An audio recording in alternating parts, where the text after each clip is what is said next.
de presente y el tipo de respuesta, pues las respuestas pueden ser completamente diferentes. Como hacíamos el análisis, por ejemplo, cuando nos infectamos con un virus de gripe, nos podemos volver a infectar 10, 20, 30, 100 veces toda nuestra vida y nunca vamos a generar inmunidad permanente, ¿sí?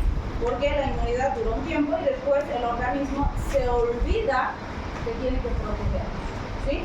Entonces tiene que volver a estar en contacto y luego otra vez nos protege un tiempo y luego otra vez se olvida.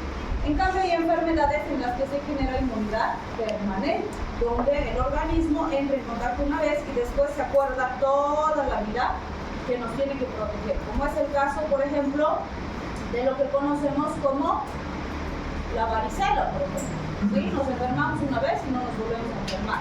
O nos ponen la vacuna y nos protege de forma permanente. Entonces, ese tipo de inmunidad varía en relación al patógeno. Y en el caso del COVID, como decíamos, se cree que se va a comportar igual que los otros coronavirus que conocemos, donde no se produce una inmunidad permanente, sino que el organismo nos protege y algún tiempo se mantiene esa protección. Esa es la razón por la cual con las vacunas nos han puesto varias dosis, ¿sí? ¿Por qué? Porque nos han puesto las primeras dosis, nos han protegido y después de unos meses se ha visto que los niveles de anticuerpos han empezado a disminuir, ¿sí? Y por eso han puesto los refuerzos que hemos conocido. Entonces, no se sabe todavía con precisión exactamente cuánto tiempo quedamos con la protección, porque tanto en los individuos que se han enfermado de forma natural y en los que han sido vacunados, se ha visto una disminución sistemática y progresiva de las inmunoglobulinas con el tiempo, ¿sí? Entonces, lo que ustedes veían era eso cuando les reportaban, y seguro que sus familiares también les han dicho, y ahora me han reportado esto, y ahora qué pasa, me voy a morir, estoy bien, voy a estar bien, me voy a recuperar, en qué fase estoy, ¿sí? Porque estas eran las curvas que les mandaban en sus estudios de serología. Entonces, cuando hablamos del COVID, si bien esto es lo que actualmente sabemos, puede ser que existan modificaciones a medida que pase el tiempo, ¿sí? Como ha habido cosas que al principio se creía y hoy sabemos que no son reales o no son correctas. Entonces, por ejemplo, fíjense, sabemos que desde el primer día de infección empieza a subir la carga viral. Esta curva azul implica o muestra la carga viral. La curva verde muestra las IgMs y la curva roja muestra las IgGs. Entonces vemos que van subiendo la concentración viral o la carga viral que le decimos, y más o menos alrededor del quinto día empiezan a aparecer los síntomas de la enfermedad.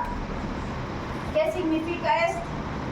Que esos síntomas de la enfermedad están manifestándose cuando ya tenemos cantidades significativas de virus, ¿sí? Entonces, ese tiempo el paciente ha estado asintomático, pero sí podía estar diseminando la enfermedad. Y esto varía de individuo a individuo. En algunos casos se presenta al séptimo, octavo, hasta el 10º día recién, ¿sí? O los síntomas son leves en la primera fase y después recién se intensifican. Entonces, fíjense, más o menos alrededor del 7º día recién empiezan a producirse las IgMs. Y estas van a subir de forma significativa hasta que alrededor del 14º día, es decir, 2 semanas de la enfermedad, se encuentran en su máxima expresión. Y es en ese momento en el que empiezan a disminuir las IgMs, que empiezan a aparecer las IgGs y van a llegar hasta un pico máximo en algún momento específico. Entonces, alrededor de los 21 días decimos que las IgMs van a desaparecer y las IgGs ya van a estar en su pico más alto, que se estima que se produce alrededor de los 28 días, que fíjense qué interesante, cuando las IgGs están en su máxima expresión, la carga viral está básicamente en cero, es decir, ya no hay virus, ¿sí? Y esas inmunoglobulinas se van a mantener en el tiempo y van a seguir protegiéndonos, ¿sí? Entonces, es muy importante considerar esas características supuesto que esto nos va a ayudar a entender en qué fase de la enfermedad está el paciente y cómo está evolucionando. Evidentemente, en condiciones normales, aquí debería terminar la carga viral, se autolimitó la infección viral, las inmunoglobulinas nos protegen cierto tiempo más, pero en esta fase el paciente se puede complicar, hacer neumonías, necesitar un ventilador mecánico y morirse por la enfermedad. ¿Sí? Entonces es importante esto para hacer el seguimiento. Entonces, ¿qué pasaría si un paciente viene y me dice: Doc, me han reportado PCR positiva, IgM positiva, IgG negativa? ¿En qué fase pensamos que está ese paciente? ¿En qué fase estaría? ¿Alrededor de qué día?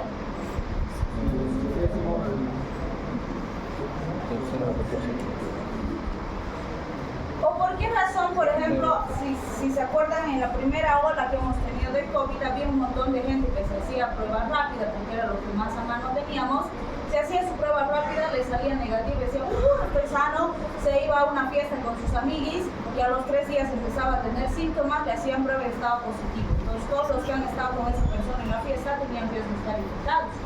¿Sí? ¿Por qué? Asintomático. ¿Y por qué la prueba rápida daba negativa? Porque la prueba rápida, ¿acaso busca síntomas? No busca síntomas.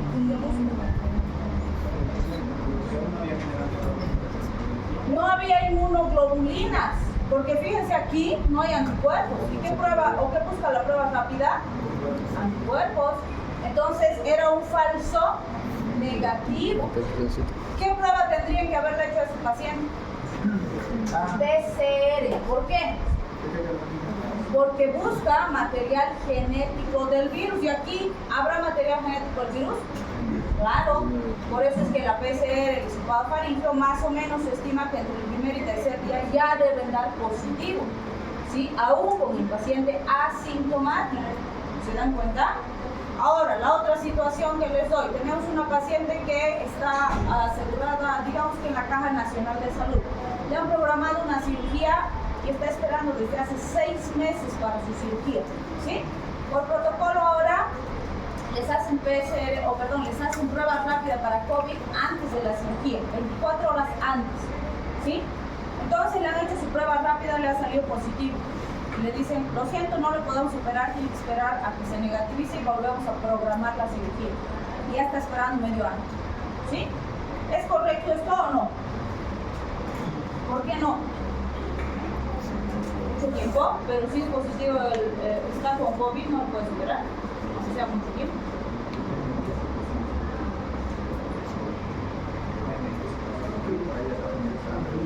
Les acabo de decir qué prueba le han hecho pruebas rápidas.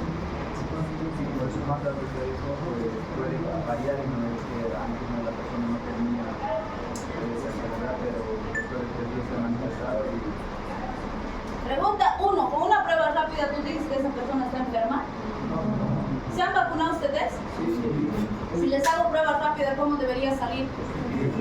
Positivo, porque se supone que la vacuna genera inmunoglobulinas. Si no, no serviría por la vacunación. Y si les hago prueba rápida, ¿tiene que salir positivo? Claro que sí. Tiene que salir positivo. Y con eso ustedes pueden descartar una cirugía y decirle al pobre pacientito que está esperando tanto que no le van a operar. No, no es correcto. ¿Qué tienen que hacer si tienen que descartar? PCR, pues, o antígenos. Y ahí sí pueden decir que por riesgo biológico no le van a operar, pero con una prueba rápida no es correcto. ¿Sí? ¿Se dan cuenta? Y ustedes como personal de salud tienen que saber eso para orientar a sus pacientes. ¿Sí? Ok. Entonces, ¿qué pasaría si llega un paciente y les dice: Doc, tengo PCR negativo, IgM negativo, IgG positivo? Ya ha pasado, ¿no es cierto? Está con su reserva de inmunoglobulinas, por decirlo así, o la memoria inmunológica que tiene. No hay carga viral y no está en fase aguda porque las IgM son negativas. Y la presencia de IgG significa que está protegido, nada más, no que está enfermo. ¿Sí? Entonces, vean, eso es lo que ustedes tienen que saber interpretar. ¿Sí? porque eso denota en qué fase está, si hay riesgo, si no hay riesgo, si ya estamos pasando la enfermedad, si estamos en fase aguda y hay que estar pendientes y demás. ¿Sí? ¿Está claro eso? Para eso nos sirven los laboratorios, y lo mismo pasa con otras enfermedades, porque las distintas enfermedades virales, parasitarias, bacterianas y demás tienen perfiles de producción de inmunoglobulinas que son diferentes, para cada una varía, y dependiendo de eso pues se toman decisiones, y las decisiones las van a tomar ustedes como personal de salud. ¿Sí? ¿Está claro? Muy bien. ¿Qué patologías se pueden asociar a esto que estamos viendo? Por un lado tenemos el exceso y por otro lado la deficiencia de la función de las inmunoglobulinas. Una enfermedad que por suerte es rara pero es bastante conocida es lo que conocemos como mieloma múltiple, y esa está relacionada al exceso de la producción de inmunoglobulinas. Entonces fíjense, tenemos en este caso hay una neoplasia, es decir, es un tipo de cáncer. Y ese cáncer se asocia a la proliferación excesiva de células plasmáticas. ¿Qué relación tienen las células plasmáticas con las inmunoglobulinas?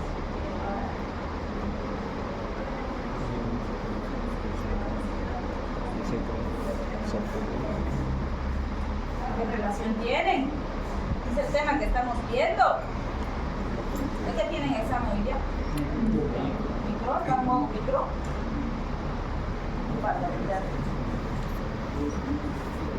Entonces, las células plasmáticas hemos dicho que son las también conocidas como células B, que son productoras de inmunoglobulinas.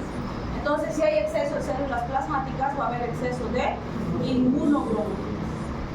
Bien, si hablamos de las características sintomáticas, ¿qué tenemos? ¿Qué va a presentar el paciente? Anemia, ¿sí? Dolor de hueso, tiene más riesgo de fracturas porque hay una excesiva activación de los osteoclastos. ¿Y qué hacen los osteoclastos? ¿Cómo? Destruyen hueso, por decirlo en términos fáciles, ¿sí? Y los osteoblastos generan hueso. Entonces, fíjense, en condiciones normales hay un equilibrio entre la función de los osteoclastos y los osteoblastos. Pero en este caso, por la presencia constante de citoquinas inflamatorias, hay una hiperactivación de los osteoclastos. Entonces se destruye más de lo que se forma. Y eso hace que el paciente tenga riesgo de fracturas. Segundo, ¿por qué tendrá anemia este paciente?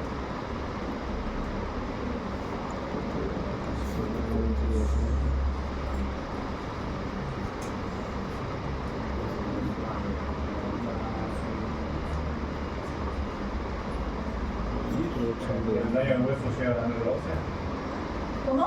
¿O el daño al hueso llega a la médula ósea? No, o sea, ambas cosas van a existir, pero no es por el daño.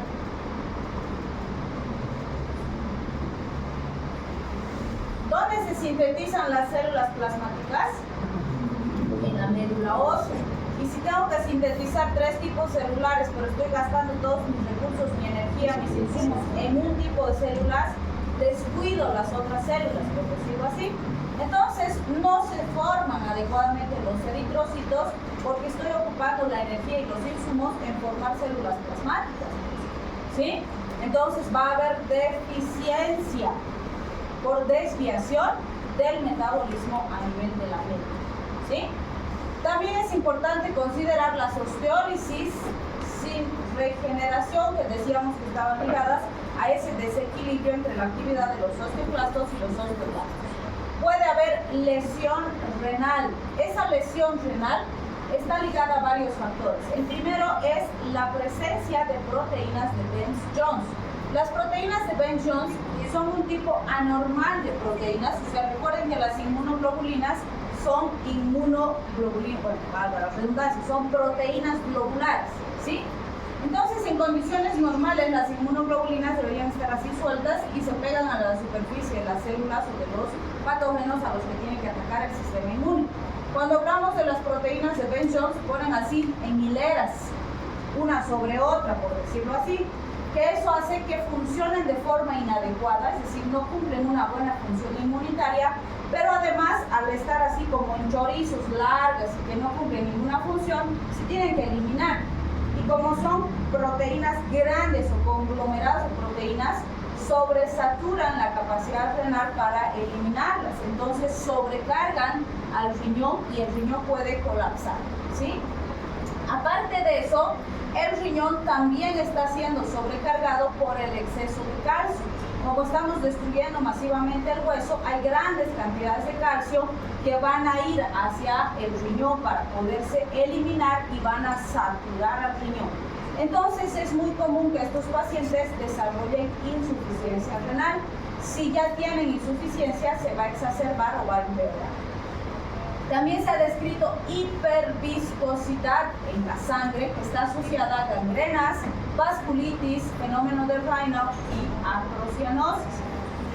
¿Qué significaría esa hiperviscosidad de la sangre?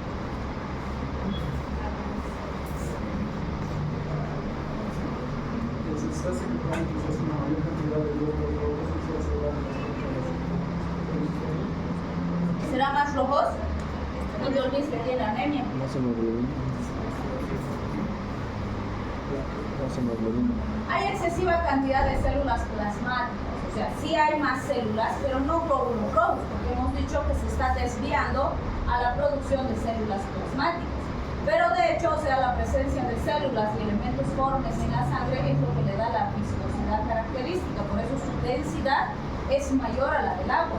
Entonces, en este caso, vale decir, la sangre está más espesa, ¿sí? Porque tiene más cantidad de elementos formes. ¿Y eso qué hace? Que la sangre más espesa sea más pesada, más densa, más difícil de movilizar dentro de los vasos sanguíneos. ¿Eso qué hace? Que la perfusión de los tejidos periféricos se afecte, lo cual puede llevarnos a gangrenas.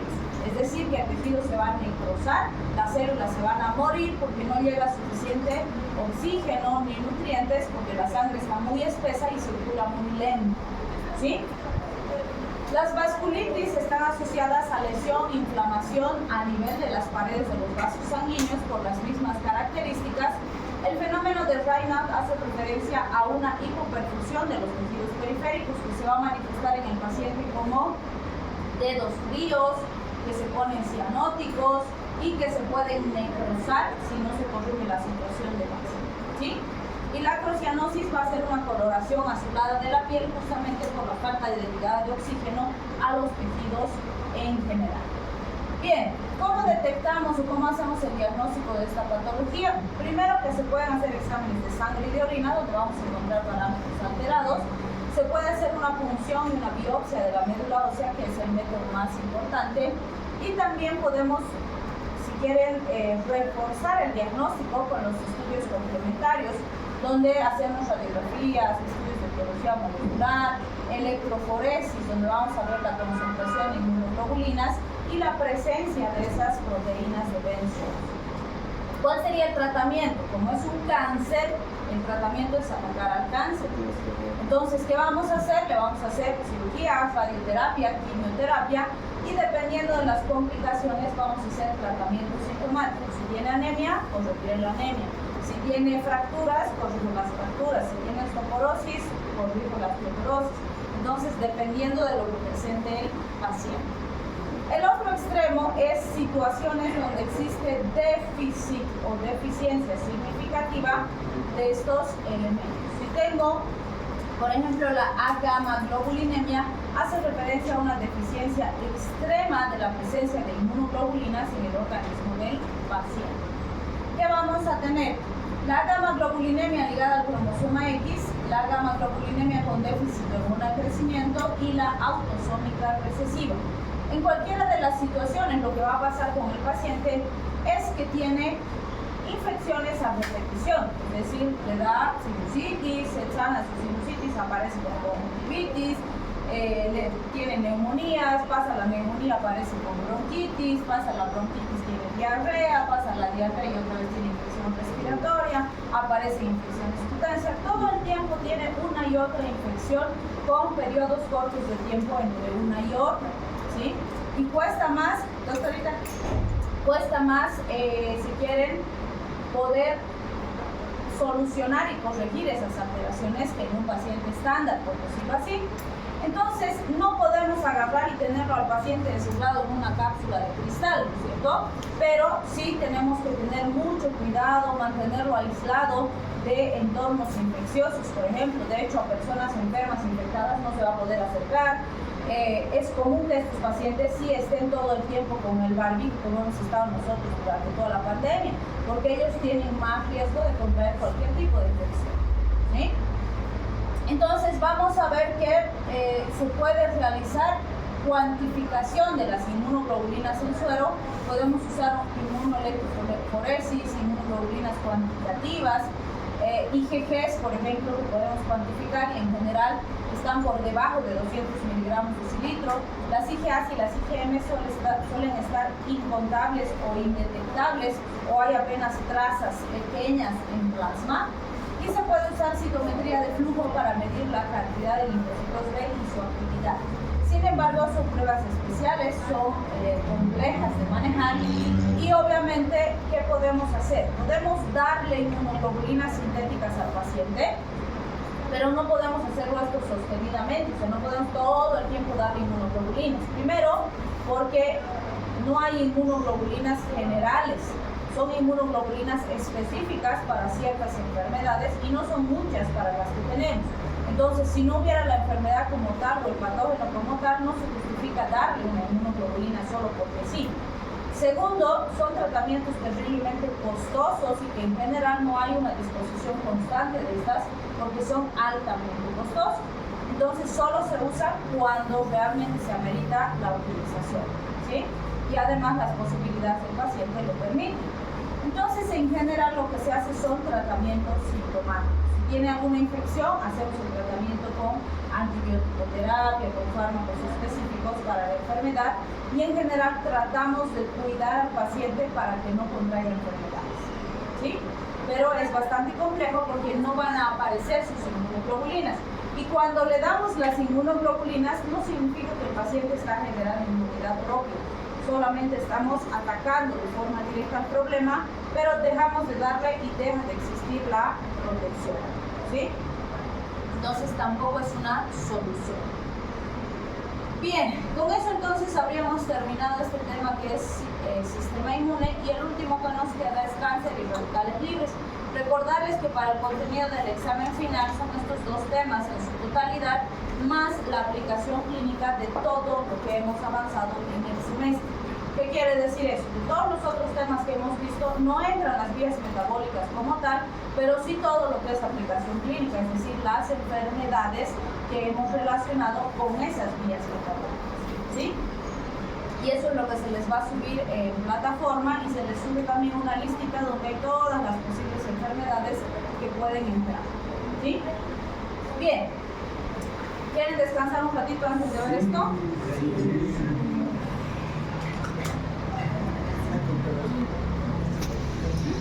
Vale, permite tener pues parado, con atención, bien trabajado, ¿no? No es lo que han apuntado ahí. Entonces, el último temita, radicales libres y antioxidantes, se hace relación a lo que hacen los radicales libres en el organismo, que desde la primera clase los hemos mencionado y siempre los vamos a mencionar, porque absolutamente todos producimos radicales libres, ¿sí? Y además, pues todos los días con todo lo que estamos en contacto de contaminantes ambientales, que ahora por ejemplo está terrible con las quemas que estamos teniendo en Santa Cruz y demás, pues generan mayor producción de radicales libres. Contaminantes alimenticios también, contaminantes farmacológicos también, contaminantes radioactivos como los celulares, las pantallas y demás también. O sea, todos los días estamos en contacto con más elementos que hacen que tengamos un mayor estrés oxidativo. Y eso, por supuesto, se va a relacionar a procesos de salud y enfermedad ligados al exceso de esos radicales libres.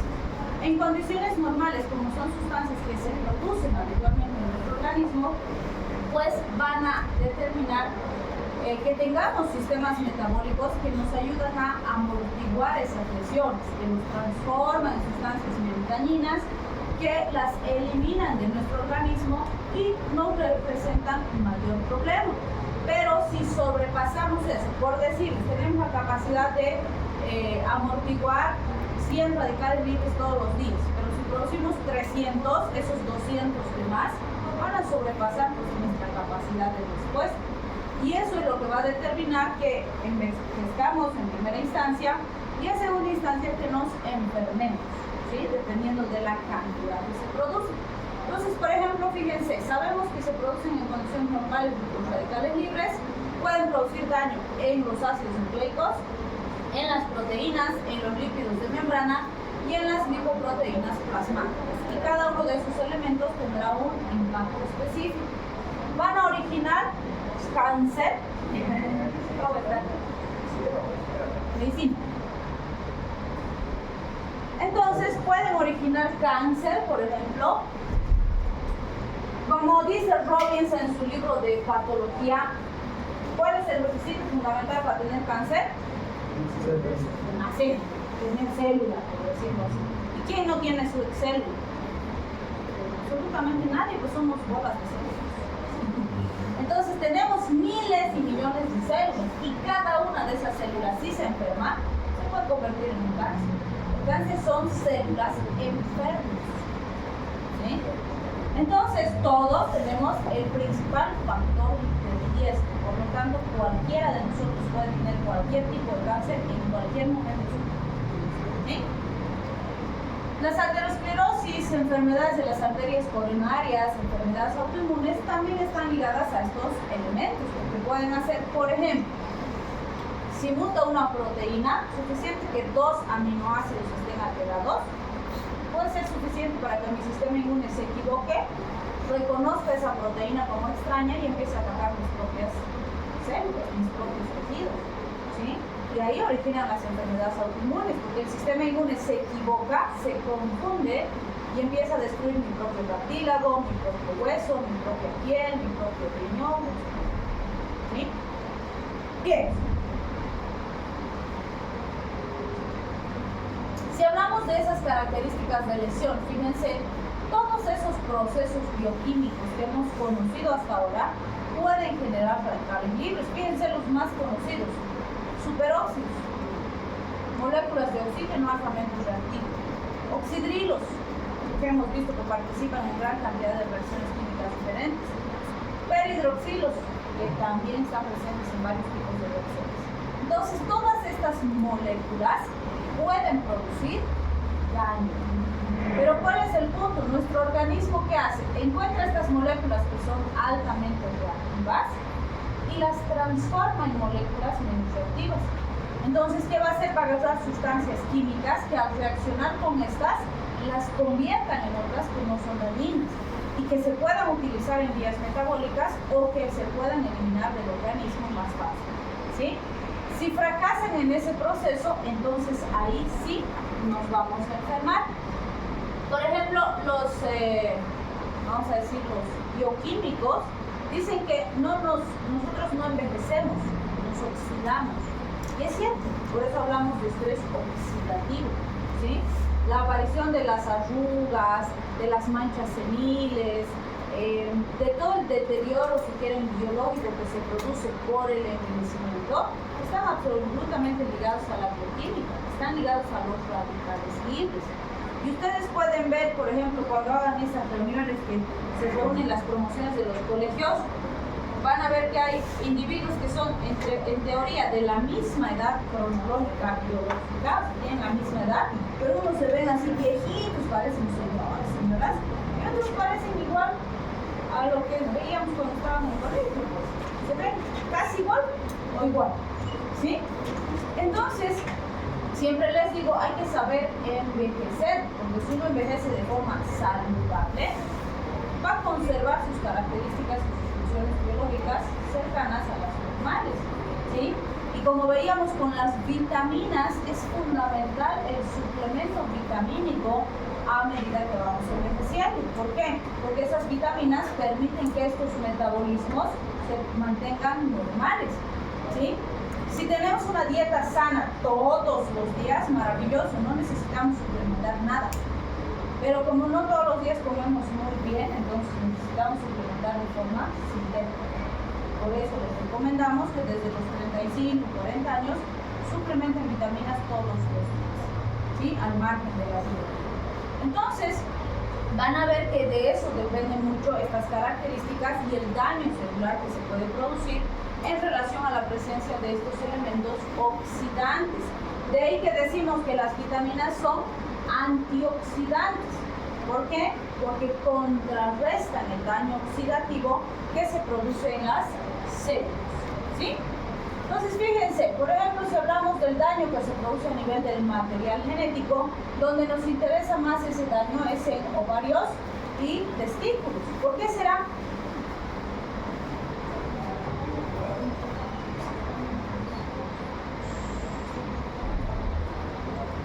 ¿Qué celulitas están a ese nivel? Las células reproductivas, ¿no es cierto? ¿Y de eso qué depende?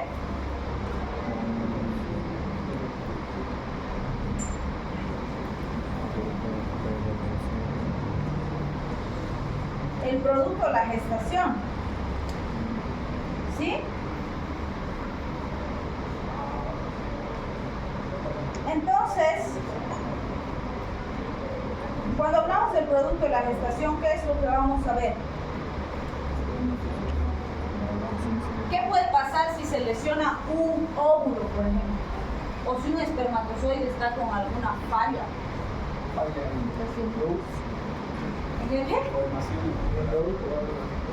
El producto de la gestación puede ser defectuoso, puede tener malformaciones estructurales, congénitas, conjuntivas y demás, ¿sí? ¿Y cuál es el punto? Por ejemplo, pónganse que...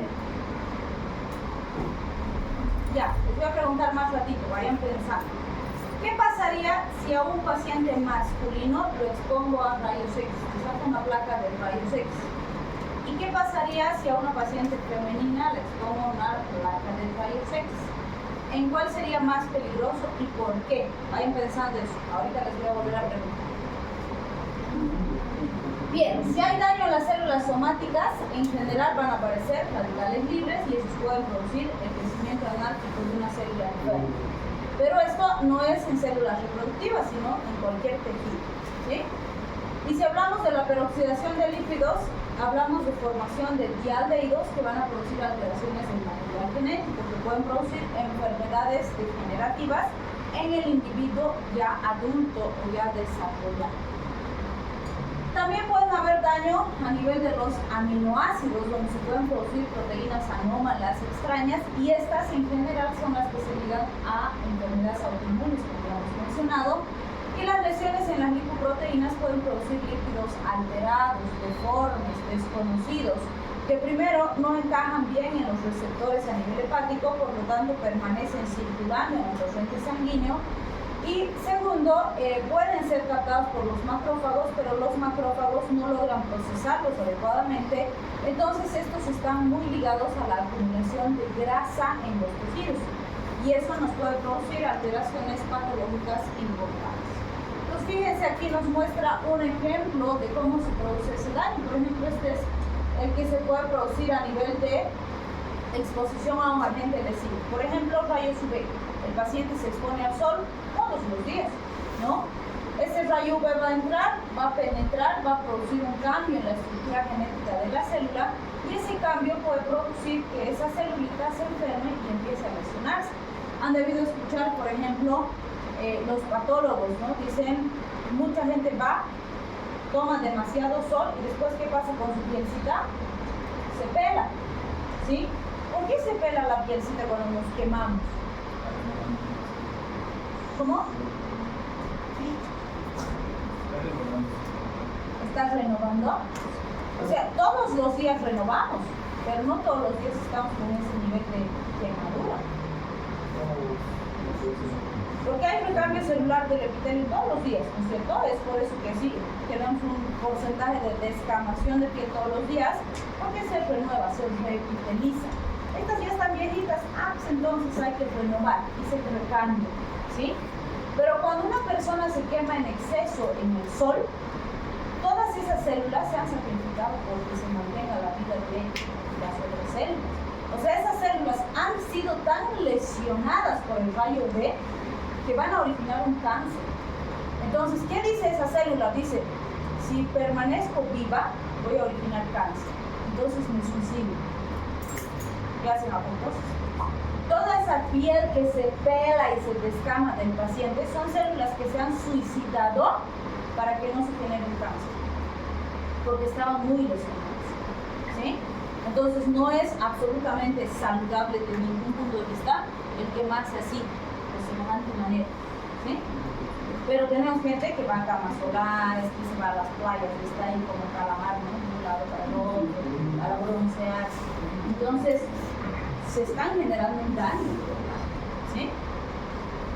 Bien, ¿cuáles son las fuentes más conocidas de radiación y de lesión celular? Rayos X, ahorita me van a responder lo que les he preguntado. Rayos UV, la exposición a rayos UV no la podemos evitar, pero sí la podemos disminuir, controlar, usar protector solar. Ahora, por ejemplo, está demasiado intenso, se me da cuenta, estos meses nos está utilizando el sol.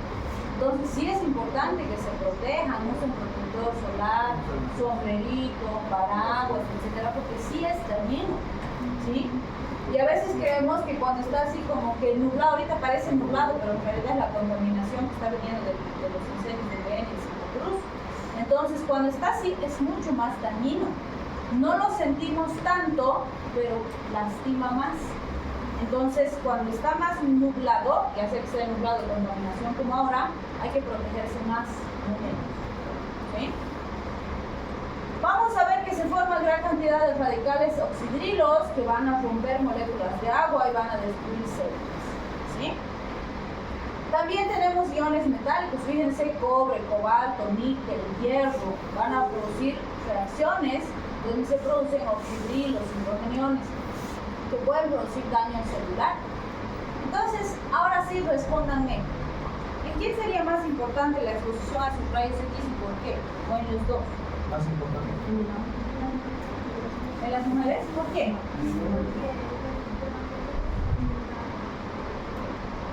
Ya los espermatozoides sufren una regeneración.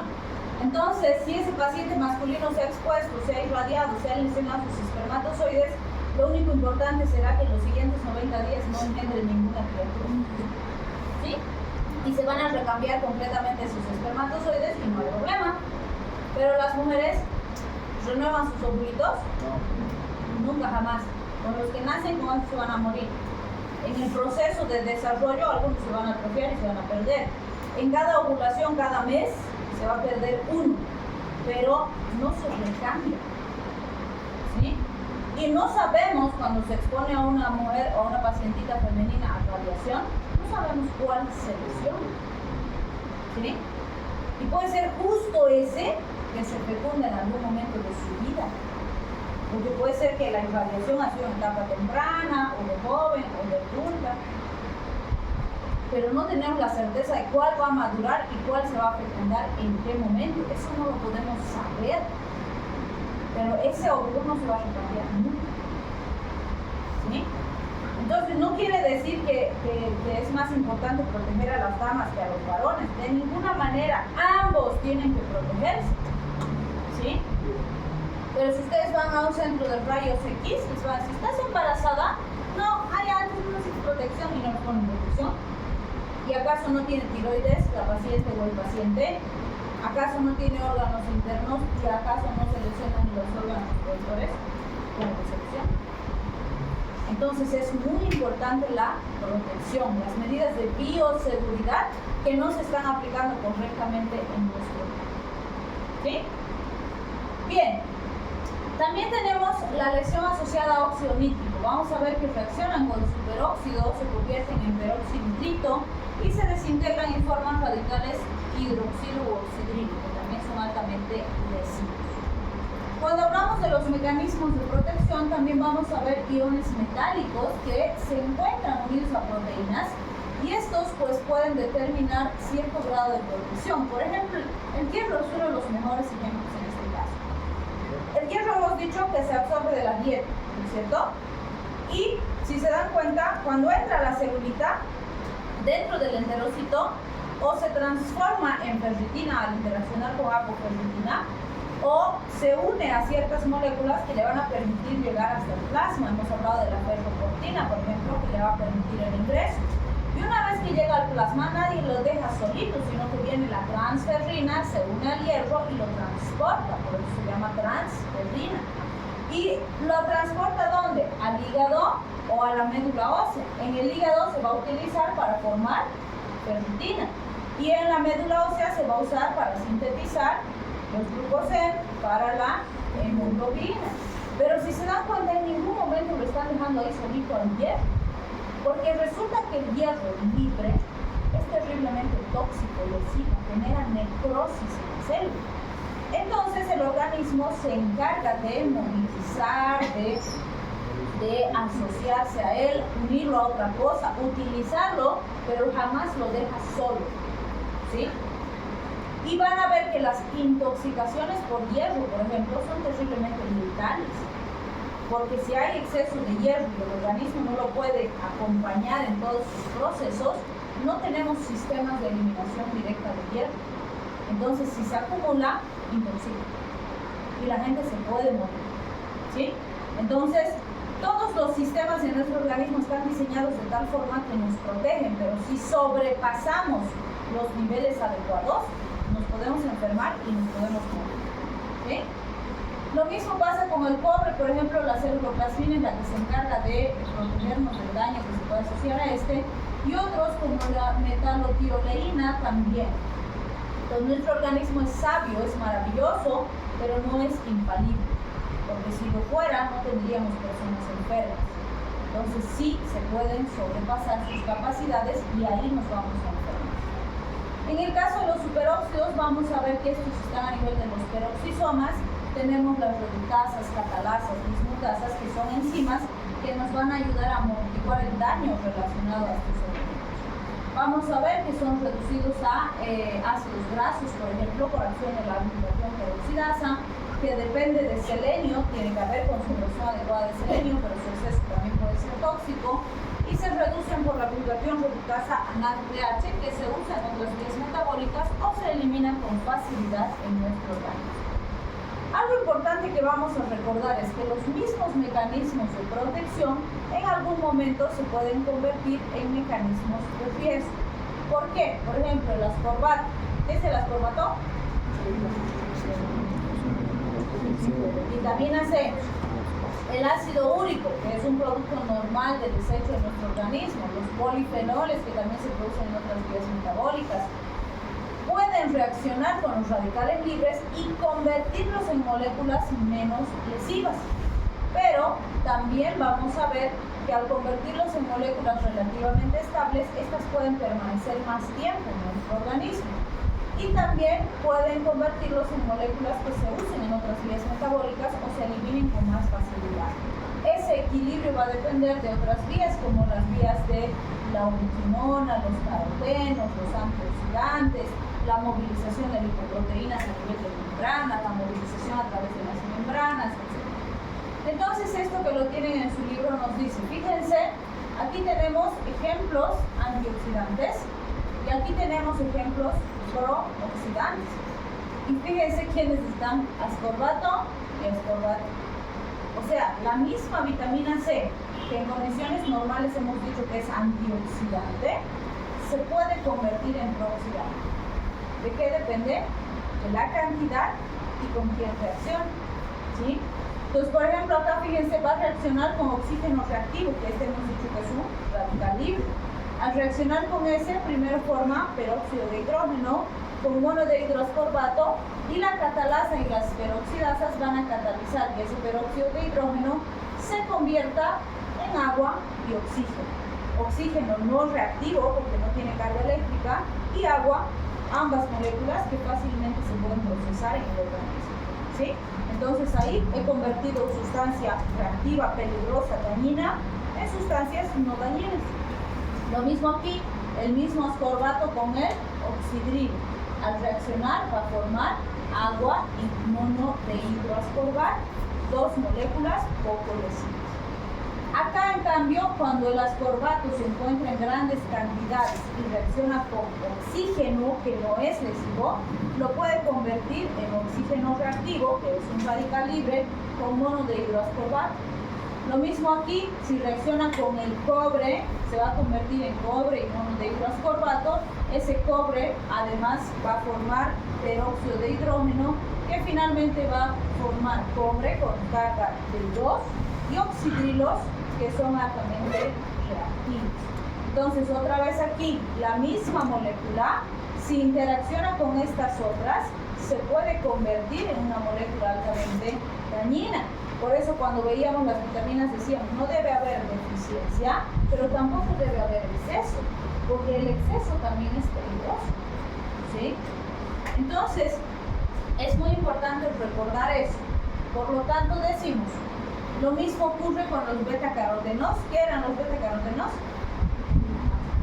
Vitamina A y la vitamina E. ¿Se acuerdan cuáles eran los principales antioxidantes de nuestro organismo? Vitamina A, vitamina E y vitamina C.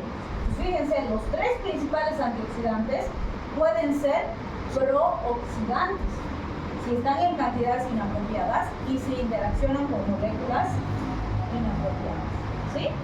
Entonces, cuando los betacarotenos se convierten en prooxidante, cuando hay concentraciones demasiado elevadas de oxígeno, y ahí producen daño en lípidos y en proteínas.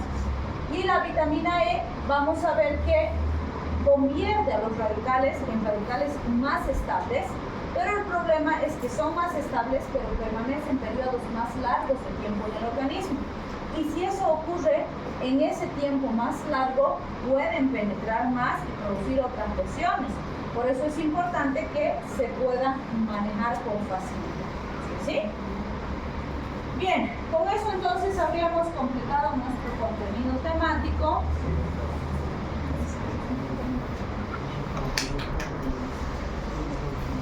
Esta es la listita que les voy a subir al sistema.